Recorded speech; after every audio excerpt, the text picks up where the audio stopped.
Ni wasaa mwingine na nyakati nyingine ambazo wanadarajani 1905 tunakutana hapa kuweza kujadili kile ambacho kimeweza kutokea kwenye mchezo dhidi ya Burnley. Tulikuwa Stamford Bridge na mchezo umeweza kumalizika kwa bao 1-1. Bao likipatikana dakika ya 3 kupitia Joao Pedro, lakini dakika ya 94 wakipata kusawazisha Burnley. Kama kawaida kikosi cha Chelsea golini alikuwepo Roberto Sanchez, lakini Reece James, Fofana, Chalobah pamoja na Malo Gusto walikuwepo kwenye defense, huku Caicedo na Andre Santos wakiwa kama double pivot.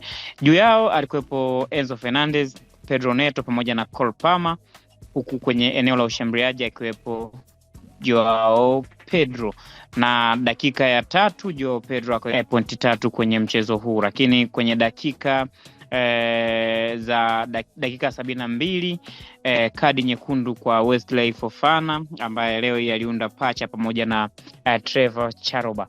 Niko na Hafiz Mnacho ambaye atakuwa anatueleza namna gani ambavyo ameiona mechi hii, na mimi naitwa Himidio Kabuje, Mbrazil anayecheza kupitia mdomo. Tuanze moja kwa moja safari ya kuzijadili dakika 90 za mchezo huu dhidi ya Burnley. Hafiz Mnacho, kwanza mechi umeionaje na kitu gani kimetufaidisha leo hii kuweza kupata alama 3 kwenye mchezo huu? Nafikiri ni kuweke sawa kwanza alama 1, maana unasema alama 3 na huzuni huko kweli. Umejisahau.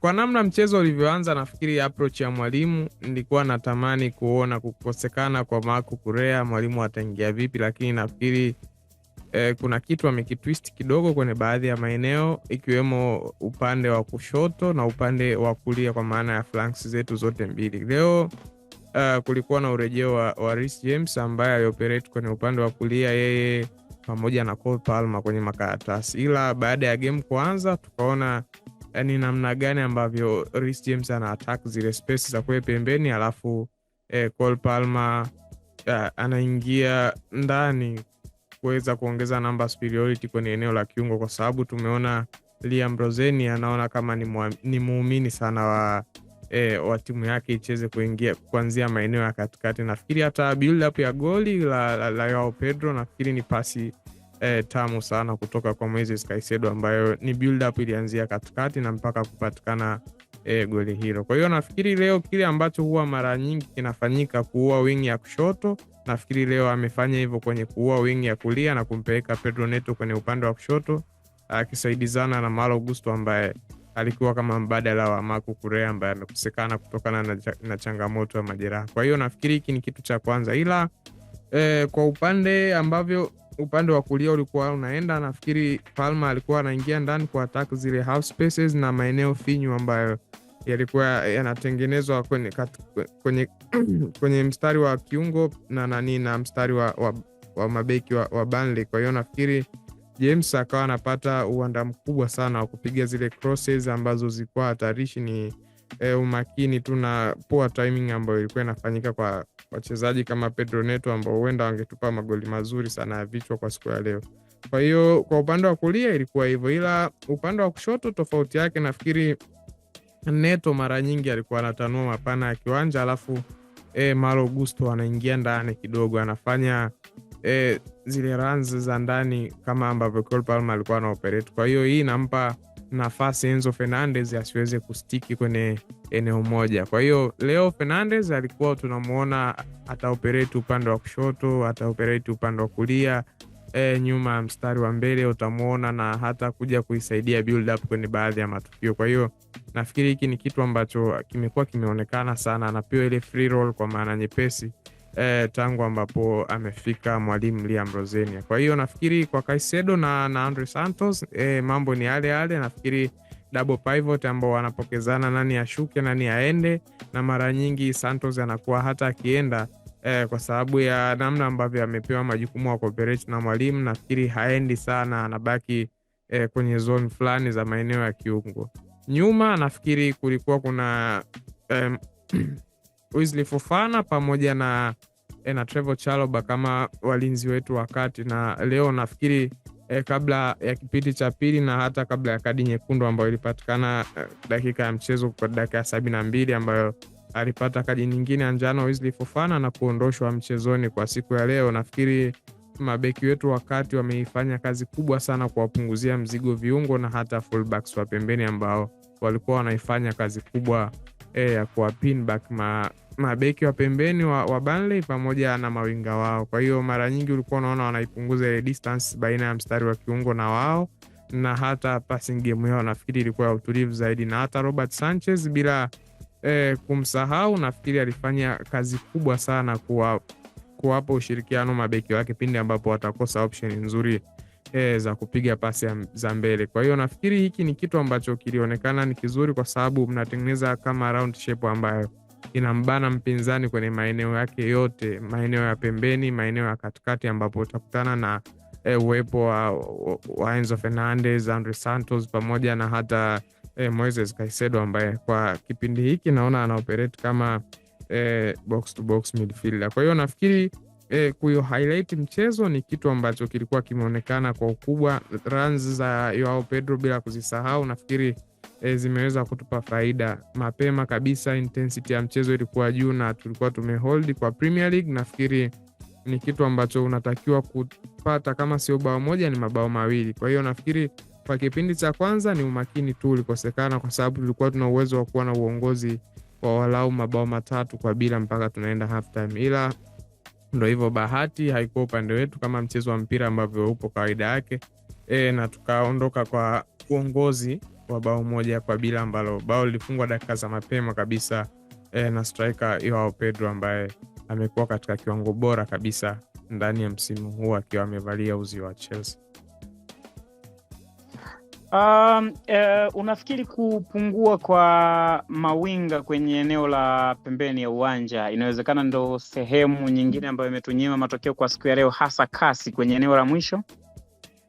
Nafikiri ni umakini tu, kwa sababu ukiangalia kasi ya mchezo ambavyo wachezaji walikuwa wanaitoa kwa leo, walitoa energy kubwa sana. Ukimwangalia Andre Santos, ukimwangalia Moises Caicedo, positioning zao, passing game zao, nafikiri walikuwa bora sana kwenye mchezo wa leo, ila kitu ambacho kilikuwa kinatuangusha nafikiri ni wachezaji wa juu. Nafikiri Palma amepata chances nyingi ambazo ilihitaji afanye maamuzi, aidha atoe pasi ama apige kwenye maeneo mazuri zaidi. Nafikiri hata ilifikia stage akakutana na mpira ambao Kyle Walker aliukosea. Nafikiri angefanya machaguzi ya kuchagua engo za juu au engo nyingine tofauti na pale alipopiga, kwa sababu alinyoosha kabisa mpira katikati, ambapo ilikuwa vyepesi kwa Martin Dubravka, goalkeeper wa Burnley, kuweza kuumeza mpira ule. Kwa hiyo nafikiri ni umakini ulikosekana na hata ule uelewa wa haraka ni nini ambacho kifanyike. Nafikiri mchezaji ambaye alikuwa anaonekana na sharpness kwenye eneo la juu ni Joao Pedro ambaye alipata chance moja akatupatia goli, na hata kuna baadhi ya build ups alikuwa anawatengenezea wenzake nafasi ambazo walishindwa kuzitumia kwa usahihi. Kwa hiyo nafikiri kuanzia nyuma, katikati na baadhi ya maeneo mbele tulikuwa bora, ila ni umakini tu ambao ni kitu ambacho kilikosekana kwenye mchezo wetu wa leo. Unafikiri kupungua kwa kasi hasa baada ya kupata bao, hii si mara ya kwanza, hii inatokana na kitu gani? Ni mfumo wa mwalimu ndivyo unavyotaka, au wachezaji wetu wanaridhika kutokana na kupata bao? Kwa sababu ukitazama baada ya kupata bao ni kama kuna kitu kilipungua kwenye timu. Unafikiri hii tatizo inawezekana ni nini? Ni physicality au ni issue ya mbinu? Nafikiri sidhani kama ni mzigo ambao tunaweza kumwangushia mwalimu kwa asilimia zote, kwa sababu tunaona ni namna gani ambavyo toka Liam Roseni anaingia na hata kwenye press conference zake amekuwa akielezea ni namna gani ambavyo tuna drop pindi ambapo tunakuwa na uongozi. Hatujali aidha ni bao moja ama mabao mawili, na kuna baadhi ya games ikiwemo mchezo wa leo nafikiri tunaweza kuongelea issue ya red card, ila nafikiri kuna namna fulani walionekana kukua kimchezo Burnley kwenye baadhi ya dakika. Kwa hiyo ni kitu ambacho wachezaji wanatakiwa wao wenyewe wafanye, wawe na determination ya namna gani ambavyo wanaweza kwenda na ladha ya mchezo inavyokuwa. Kwa hiyo hiki kitu nafikiri ni cha wachezaji wao wenyewe. Nafikiri hata Liam Roseni aliwahi kuongea kwenye mchezo nafikiri dhidi ya Leeds, na hata kuna baadhi ya michezo kama ya Napoli ambayo tuliongoza tukarudi kwa nyuma tukaongoza, na hata leo tulikuwa tuna uwezekano wa kupoteza mchezo kabisa baada ya Burnley kuchomoa lile goli kwenye dakika za lala salama. Kwa hiyo nafikiri wachezaji wenyewe wanabidi wapewe ni aidha tuseme counseling, ama mwalimu ana kazi kubwa ya kuifanya kupandikiza kitu katika vichwa vyao kwamba ile energy ambayo tunaanza nayo ndo energy ambayo inatakiwa kutumika mpaka mchezo unapomalizika, na kama atatokea mtu ambaye ataonekana kupungukiwa ile energy, nafikiri anaweza kuwapisha wachezaji wengine ambao labda wako kwenye bench, kwa sababu kwa namna fulani bench bado linaonekana lina wachezaji ambao wana uwezo wa kutoa energy hata kama wafikii zile quality za namna ambavyo wachezaji wengine wanakuwa wameanza, ila energy ni kitu cha muhimu pindi ambapo tunakuwa tuna uongozi wa mchezo na tunapokuwa tumehold tempo ya mchezo, kwa sababu ukifuatilia kwa asilimia kubwa kwa mchezo wa leo nafikiri tumekuwa bora sana kwenye maeneo mengi. Nafikiri ni namna ambavyo unaona kabisa Liam Roseni ametwist baadhi ya vitu kutoka kwa mtangulizi wake Enzo Maresca na vitu vimeanza kufanya kazi, ila changamoto ni kwamba inaonekana kuna baadhi ya situations wachezaji bado hawajazoea, yani kuishi na mazingira ya mfumo ambao Liam Roseni ameuingiza kwa dakika zote 90 ama zaidi, kwa sababu sometimes kunakuwa na dakika za nyongeza ambazo zinakuwa kama fidia zile dakika ambazo zimekuwa zimepotea katikati ya mchezo. Okay, mpaka sasa hivi tumepoteza pointi takriban 19 tukiwa tunatarajiwa kwamba inawezekana tukashinda mchezo. Hili kwako wewe unalichukuliaje, na endapo tungekuwa tumezikusanya hizi alama nini ambacho kingetokea, na namna gani ambayo tunaweza tukaokoa au tukabadilisha hili ambalo linaendelea kwa sasa hivi za kudondosha pointi zile ambazo tulikuwa tunatarajiwa kwamba tunaweza tukazichukua?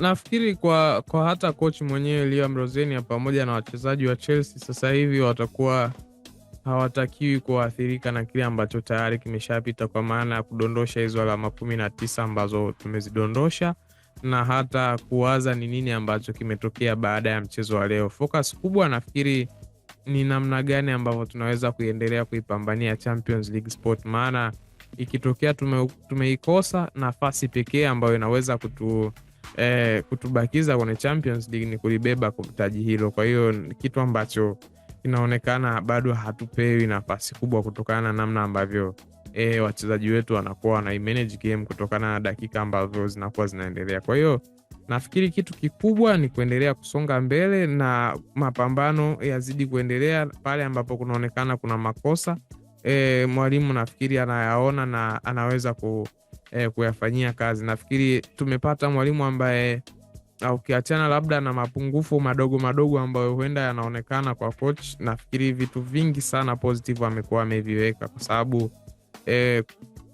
mtangulizi wake alionekana kupendwa zaidi na wachezaji, na alionekana kuna namna fulani ameshaviingiza vitu ambavyo watu wanakuwa wanavienjoy kwa maana ya wachezaji. Kwa hiyo yeye kuingia, changamoto ya kwanza ilikuwa ni kuendelea kuingiza ile mentality ambayo ilikuwepo, timu iendelee kushinda na kumaintain games ambazo zinakuja mbele yetu. Amefanya hivyo dhidi ya Napoli, amefanya hivyo kwenye michezo kadhaa. Nafikiri kabla ya mchezo wa leo alikuwa na 80% ya kushinda game zake. Kwa hiyo ni kitu ambacho ni positive sana, na ukizingatia tulikuwa tumeingia, ukiachana na namna ambavyo tumedrop hizo point, nafikiri ndo klabu pekee kwenye ligi kuu ya Uingereza ambao tumekusanya pointi nyingi sana ndani ya kiwanja chetu cha nyumbani kama nitakuwa sahihi. Kwa hiyo ni takwimu nzuri, ila kwa namna ambavyo mambo yanaenda nafikiri tunahitaji ushindi tu kwenye mechi ambazo zitakuwa zimesalia. Mchezo ujao nafikiri tutakuwa na mchezo dhidi ya Arsenal. Utaonekana ni mchezo mgumu kutokana na hali ya matokeo ambayo jirani yetu wa London huyo anakutana nayo, lakini hatutokuwa na msaada naye zaidi ya kushinda huo mchezo, na ikiwezekana tuendelee kushinda mechi zaidi ya mechi baada ya mechi kadri ambavyo inawezekana. Kwa hiyo positives zinabidi zichukuliwe kwenye michezo ambayo huenda tumedondosha point, na zile negatives mwalimu aweze kuzitafutia solution ili tuweze kupata ile winning mentality kwa kiwango kikubwa iendelee na tuweze kusecure Champions League spot. Hivi unafikiri Cole Palmer, Joao Pedro pamoja na Fofana wiki hii walikuwa Dubai wanakula maisha, na kwa kiasi kikubwa mchezo wa leo umeweza kuathiriwa na hawa watatu. Joao Pedro ameweza kuscore, lakini Cole Palmer ameweza kukosa baadhi ya mabao ambayo yalikuwa ni muhimu kwa siku ya leo, lakini Wesley Fofana amepata red card.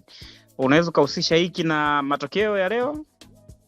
Binafsi siwezi kuhusisha, kwa sababu kama watu wanakuwa na kumbukumbu zaidi, kwa sababu wanadamu tumeumbwa kusahau, Chelsea ndio klabu pekee kwenye ligi ya Uingereza ambayo ilipata siku chache zaidi kwenye kufanya pre-season, kwa sababu wenzetu wakiwa wanaenjoy tulicheza finali ya Conference League ambayo tulishinda 4-1 dhidi ya Real Betis.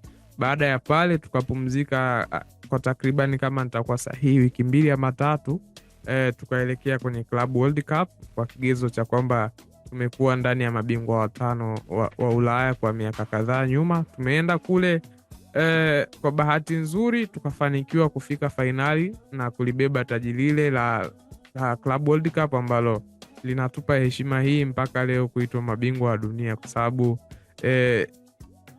ni kitu kikubwa sana ambacho kimewahi kufanyika ndani ya msimu mmoja, kupata extension ya muda mrefu sana na kuua pre-season ambayo wenzetu ligi zilikuwa zimemalizika na waliweza kupata pre-season na wachezaji walipata mapumziko kwa kiwango kikubwa. Nafikiri sisi wachezaji wetu walipumzika kwa takriban wiki 2 mpaka 3 kama nitakuwa sahihi. Kwa hiyo baada ya pale tukapata pre-season nyepesi sana ya wiki 2 na wachezaji wameweza kudeliver, na sasa tunaonekana bado kuna kipindi hapa tulikuwa tunaongelewa kama Premier League title contenders. Nafikiri ni kitu ambacho kinaonyesha ni quality ya aina gani ambayo ipo ndani ya Chelsea, ila kitu ambacho kinatuangusha ni consistency. Kwa hiyo nafikiri kwa mchezo wa leo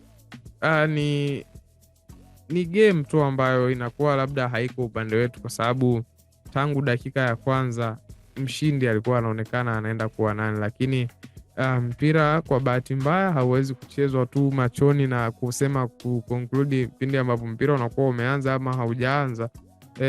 Inabidi kitu kitolewe, na ndio maana nimeongelea swala la lineage hapo kuanzia mwanzo wa mchezo, kwa maana ya dakika ya kwanza mpaka mchezo unapoenda kumalizika. Kwa hiyo nafikiri kuathiriwa na hii break ambayo mwalimu aliitoa, kwa sababu yeye mwenyewe anasema binafsi alitoa break kutokana na namna ambavyo ratiba zilikuwa kwa wachezaji wa Chelsea, overloads na baadhi ya games. Nafikiri sisi ndio katika timu ambazo zinacheza mechi nyingi karibu, nafikiri sisi ni klabu moja wapo, alafu kizingatia tumepata pre-season ndogo. Kwa hiyo kuna ka hangover ambacho wachezaji wanakuwa nacho kwa kiwango kikubwa. Kwa hiyo nafikiri hii ni athari ambayo ilikuwa kubwa sana tangu msimu huu kuanza. Nafikiri tuliongea mwanzoni tu mwa msimu kuna games tuta drop point kwa sababu ya vitu kama hivi, alafu pia wachezaji hawajapata muda mzuri wa kusema wana recover au kurefresh akili zao pamoja na familia ama na vitu kama hivyo kwa muda mrefu kama ambavyo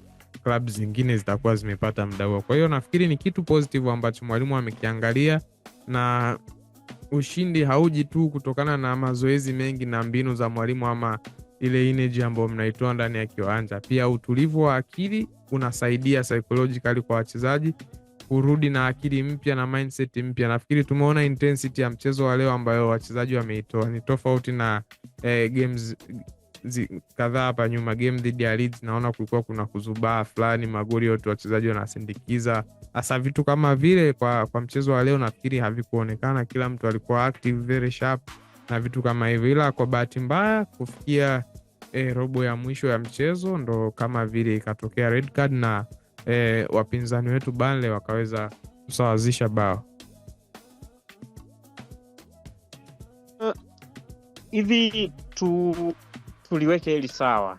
Mimi kama shabiki wa Chelsea ni amini kitu gani kwamba njia yangu rahisi zaidi ya kufika UEFA Champions League ni kupita kwenye kuchukua ubingwa wa Champions League, au ni kazane huku kwa kukusanya pointi nyingi, na kwa wapinzani tulionao ambao tunashindania nao nafasi zile 4 za juu, unafikiri nafasi ya kufanya vizuri na kuweza kuchukua hizo alama kwa wingi zaidi na kuweza qualify kucheza Champions League kwa msimu huu kupitia ligi ni rahisi?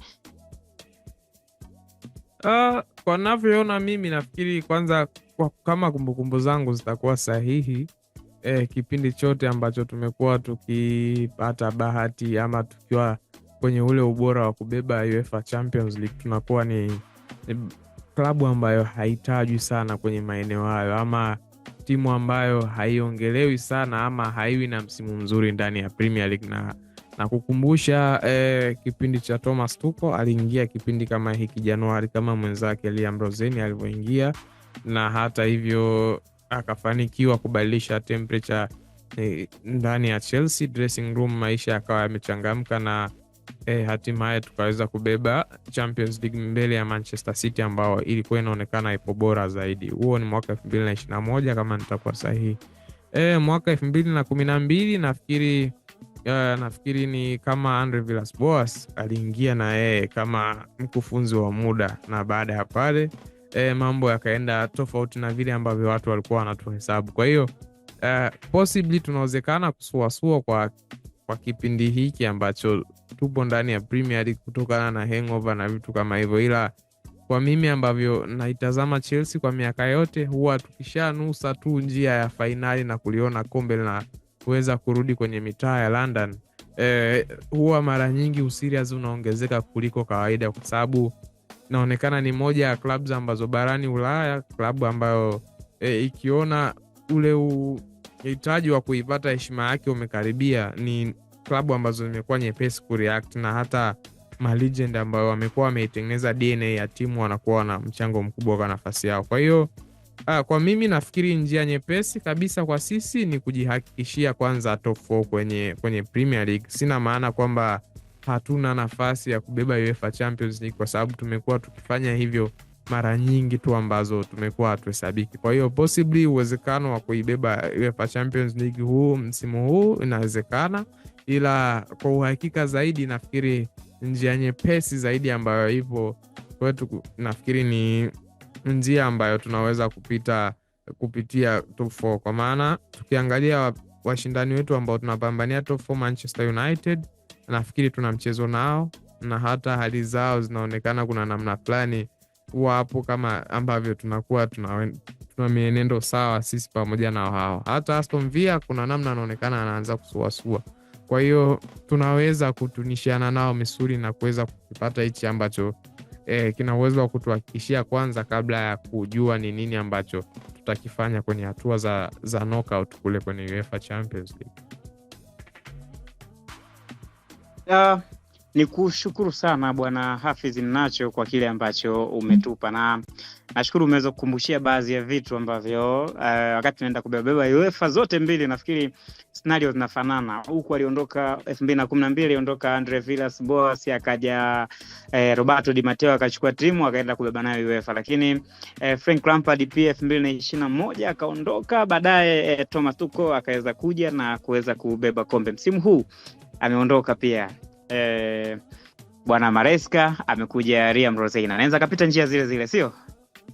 Nafikiri uwezekano upo kutokana na mentality ambayo anaonekana ni kocha ambaye ana kiu kubwa sana ya kuyabeba makombe, na nafikiri ndo muda wake wa kutengeneza CV, kwa sababu si rahisi sana kupata hizi major trophies kama haupo kwenye klabu kubwa kama ilivyo kwa Chelsea. Nafikiri hilo limedhihirika ndani ya Enzo Maresca. Nafikiri sidhani kama alikuwa analiota kombe la Club World Cup akiwa Leicester City ama hata hii Conference League ambayo aliibeba kwa msimu uliopita, ila hilo ameweza kulithibitisha kutokana na klabu ambayo amefika, ina DNA ya makombe na hata quality ya wachezaji ambayo amekuwa akikabidhiwa. Kwa hiyo nafikiri ni kitu kikubwa sana ambacho kimekuwa kikitamkwa hapo kwamba ndani ya Chelsea ama vilabu vikubwa vyenye DNA ya makombe ndio sehemu pekee ambayo coach wa madaraja ya kati ama kocha mwenye daraja ambalo huenda ndo anaanza kutengeneza CV yake kama Liam Roseni,